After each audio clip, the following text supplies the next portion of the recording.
Hello, আমি Mahfuz Canada থেকে বলছি। আমি কানাডার এখানে ভিজিট ভিসাতে আছি বেশ কিছুদিন। আপনারা দেখতেই পাচ্ছেন এটা একটা সেঞ্চুরি পাতা। এটা খুব আইকনিক একটা সিম্বল কানাডার। কানাডার ভিজিটর ভিসা বর্তমানে রেশিওটা কেমন? কানাডার ভিজিটর ভিসার কিভাবে আপনারা প্রসেস করতে পারেন? ইন ডিটেইলস সম্পর্কে এই ভিডিওটাতে আমি বলবো। তো কানাডার ভিজিটর ভিসার জন্য 2টা ফর্ম ফিল আপ করতে হয়। কানাডার যে ফর্মগুলো পার্সোনাল ইনফরমেশন থেকে শুরু করে travel history, bank balance A to Z আপনাকে দিতে হয়। সাথে সাপোর্টিং ডকুমেন্টগুলো তো থাকেই। তো এখন আছে কি কি দিতে হয়? আপনি যদি বিজনেস করেন, আপনি সুন্দর একটা বিজনেস প্রোফাইল মেক করতে হবে। আপনি কি টাইপের সার্ভিস দেন, কি ট্রেড লাইসেন্স কি থাকে, ইন ডিটেলস একটা বিজনেস প্রোফাইল আপনাকে সাজাইতে হবে এবং বিজনেসের ফটো আপনাকে অ্যাড করে দিতে হবে। এরপরে হলো বিজনেসটা যেন অনলাইন প্রেজেন্স করে। হ্যাঁ, বিজনেসটা আপনার বিজনেস অফলাইন হতে পারে, হোয়াট এভার বিজনেস হতে পারে, কিন্তু আপনার যেন সুন্দর একটা ওয়েবসাইট থাকে, যে ওয়েবসাইটে হলো আপনি যে ডকুমেন্টগুলো সাবমিট করবেন ওই ডকুমেন্ট অনুসারে যেন ওই ওয়েবসাইটে ওরা ইনফরমেশন পেয়ে থাকে। দেখা যাচ্ছে যে কুমিল্লার অমক গ্রাম 14 গ্রামের অমক মারিশা থানা থেকে আপনি কোনো একটা বিজনেস রান করেন, কিন্তু কানাডার ইমিগ্রেশন তো আপনার এখন এই বিজনেসটা আপনার যাচাই করার সহজ ওয়েটাই। তো সেই ক্ষেত্রে দেখা যাচ্ছে যে তাদের কাছে তো অবশ্যই একটা হলো সহজ একটা নিয়ম থাকে রিজেক্ট। তো এই জন্যই আর কি আপনার অনলাইন ফুটপ্রিন্টটা খুবই ইম্পর্টেন্ট। আপনারা বিজনেসটা অনলাইনে লিস্ট করবেন যাতে কানাডার ইমিগ্রেশন চেক করতে পারে আপনার বিজনেসটা কতদিন ধরে পুরাতন, ডোমেনটা কতদিন ধরে পুরাতন। এই জন্য একটা সুন্দর একটা ওয়েবসাইট থাকতে হবে। এরপরে হলো আপনি ব্যাংক ব্যালেন্স, অ্যাসেট ভ্যালুয়েশন একটা পার্ট ব্যাংক ব্যালেন্সের, আর একটা হলো লিকুইড মানি। লিকুইড মানি যত বেশি থাকবে আপনার হলো কানাডার ভিসা পাওয়ার ক্ষেত্রে আপনার এটার ভূমিকাটা অনেক বেশি থাকবে। লিকুইড মানি বলতে বোঝাচ্ছি saving account, current account and FDR. খুব সুন্দর করে একটা চার্ট করে দিবেন আপনার সেভিং অ্যাকাউন্টে কত আছে, কারেন্ট অ্যাকাউন্টে কত আছে, এফডিআর এ কত আছে।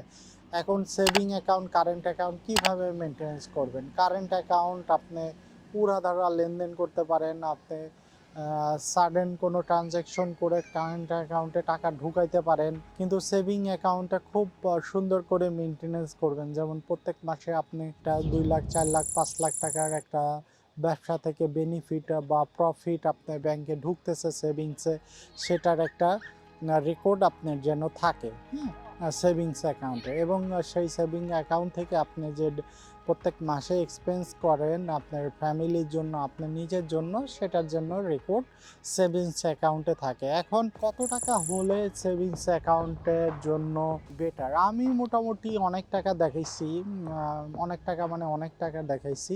মূলত এত টাকা দেখাতে হয় না, 30-40 লাখ টাকা, 40 লাখ টাকা এনাফ মানে আমি মনে করি। তবে ওইটা রেগুলার অ্যাক্টিভিটির মাধ্যমে, হ্যাঁ, এটা স্টেটমেন্টগুলো যেন রেগুলার অ্যাক্টিভিটি থাকে। এরপরে আপনি এফডিআরটাও দেখাই দিতে পারেন, সাথে অ্যাসেট ভ্যালুয়েশন। আপনি যত অ্যাসেট ভ্যালুয়েশন দেখাইতে পারেন, আসলে অ্যাসেট ভ্যালুয়েশনের কথাটা তো 2টা ফর্মে লিখতে হয় না, জাস্ট আপনি ডকুমেন্ট অনুসারে দিতে পারেন। হ্যাঁ, ফর্মে আপনাকে টোটাল লিকুইড মানি কতটুক আছে সেটাই দিতে হয়, তো সেটা অনুসারে আপনার ডকুমেন্টগুলো রেডি করতে হয়। আপনি অ্যাসেট ভ্যালুয়েশন না দিলেও আপনার কোনো সমস্যা নেই। এরপর আছে আপনি নিজের, আপনার ট্রাভেল হিস্টোরি কী আছে। হ্যাঁ, আপনার ট্রাভেল হিস্টোরি কী কী থাকবে, আপনার কত তারিখ থেকে কোথায় কোন ডেটে ভ্রমণ করছেন, কবে এক্সিট নিয়েছেন, কবে ইন করছেন, এ টু জেড লিখতে হয়। সুতরাং আপনার এই ক্ষেত্রে বোঝাই যাচ্ছে ট্রাভেল হিস্টোরিটা খুবই ইম্পর্টেন্ট। আপনি কোনো ফার্স্ট ওয়ার্ল্ড ট্রাভেল করতেই হবে এমন না, কিন্তু আপনাকে রেগুলার ট্রাভেল করতে হবে। কানাডা এটা খুব ভালো চোখে দেখে আপনি আপনার পার্শ্ববর্তী এরিয়াতে কতবার গেছেন বা কবে গেছেন। ইন্ডিয়াতে কানাডা থেকে অনেক সুন্দর সুন্দর ট্যুরিস্ট স্পট আছে। তো সেই ক্ষেত্রে আপনি ইন্ডিয়াতে যান নাই, কিন্তু আপনি কানাডার জন্য অ্যাপ্লাই করছেন, তাহলে এই ক্ষেত্রে খুবই নেগেটিভ একটা ইমপ্যাক্ট পড়ে। অনেকেই ভাবে যে ইন্ডিয়া কাউন্ট করে না, আসলে ইন্ডিয়া কাউন্ট করে না তা না, ইন্ডিয়াও কাউন্ট করে। নেপাল, ইন্ডিয়া, মালদ্বীপ, Sri Lanka, Thailand, Vietnam, Laos, Cambodia, আপনাদের কাছে যে যে এরিয়ার ভিসা সহজ মনে হবে আপনি সেই এরিয়াতেই ভিজিট করবেন। একবারের জায়গায় 2বার ভিজিট করবেন, কোনো সমস্যা নাই। আপনি ওই ফর্মে 2বারই লিখবেন যে হ্যাঁ, আমি একবার এত তারিখ থেকে এত তারিখে গেছি, আরেকবার এত তারিখ থেকে এত তারিখে গেছি। ওই ফর্মের লিস্টটা যত বেশি হবে আপনার ট্রাভেল হিস্টোরিটা তত ওরা ভ্যালু ক্রিয়েট করবে। এরপরে আসি হলো ফ্যামিলি টাই। ফ্যামিলি টাইটা খুব ইম্পর্ট্যান্ট আপনাদের জন্য। ফ্যামিলি টাইটা জন্যই মানুষ রিজেক্ট খায়। আপনি কেন দেশ থেকে আসতেছেন এবং দেশে কেন আবার ফেরত যাচ্ছেন, দেশে যেতেই হবে কেন ফেরত, এই জিনিসটা খুবই ইম্পর্টেন্ট। আপনাকে সেই ক্ষেত্রে ট্রাভেল শেষ করে আপনি যে ফেরত যাবেন তার ডকুমেন্ট হিসাবেই ফ্যামিলি টাইলসটা মানুষ লিখে। আপনি ফ্যামিলির জাস্ট আপনার বাবা মা আছে, ভাই বোন আছে, বউ বাচ্চা আছে, এটাই লিখবেন না। আপনাকে যদি একটা প্যারাগ্রাফ লিখতে বলে মাই ফ্যামিলি সম্পর্কে, তাহলে কি লিখবেন? কত শ্রুতি মধুর করে শব্দ চয়নগুলো করবেন, তাই না? তো ঠিক ওই রকমই আপনি মাই ফ্যামিলির একটা প্যারাগ্রাফ লিখবেন। হ্যাঁ, প্যারাগ্রাফ আবার ওই যে 250 ওয়ার্ডের প্যারাগ্রাফ এরকম না, একটা 100 ওয়ার্ড, 100 ওয়ার্ড বা 80 ওয়ার্ডের মধ্যে একটা প্যারাগ্রাফ লিখবেন খুব সুন্দর করে। তো সেই ক্ষেত্রে ওরা বুঝবে যে আসলে আপনার ফ্যামিলি আপনি কতটা ভালোবাসেন, আপনার ফ্যামিলিতে কে কে আছেন এবং তাদেরকে নিয়ে এই ওয়ার্ল্ড, তো আপনি এখানে থাকবেন না। সো আমি যে কটা পয়েন্ট বললাম, এই কটা পয়েন্টটা খুবই ইম্পর্টেন্ট ভিসা করার ক্ষেত্রে। প্রথমে গেল বিজনেস। আমি আবার বলি, প্রথমে বিজনেস প্রোফাইলগুলো খুব সুন্দর করে সাজাবেন, আমি অলরেডি বললাম। এরপর হলো ব্যাংক স্টেটমেন্ট কিভাবে করবেন, কত টাকা দেখাবেন, কি কি রাখবেন, কি কি রাখবেন না সেটা বললাম। এরপরে আসে family tiles to travel history.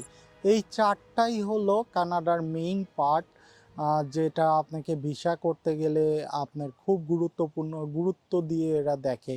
তো এই চারটা পার্টের এইভাবে যদি আপনারা প্রোফাইল সাজান তাহলে অবশ্যই আপনার পজিটিভ রেজাল্ট পাবেন। হ্যাঁ, এখন আসি যে আপনি কাভার লেটার কতটুক লিখবেন। কাভার লেটার সর্বোচ্চ 3 পেজের লিখবেন, 3 পেজ 2.5 পেজ লিখবেন।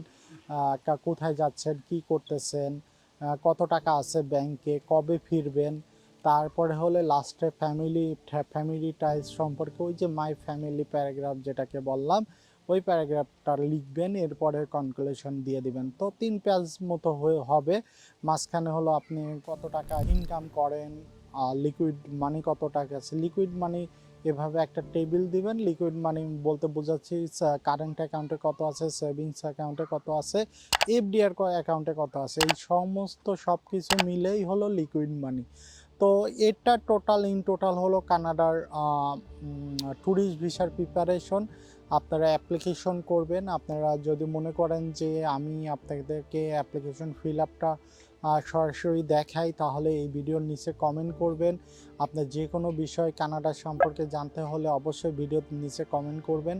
আমি ইমিগ্রেশন ভিডিও বানাবো, তো ইমিগ্রেশনের পার্টটা আরেকটা ভিডিওতে আমি বলবো। ধন্যবাদ।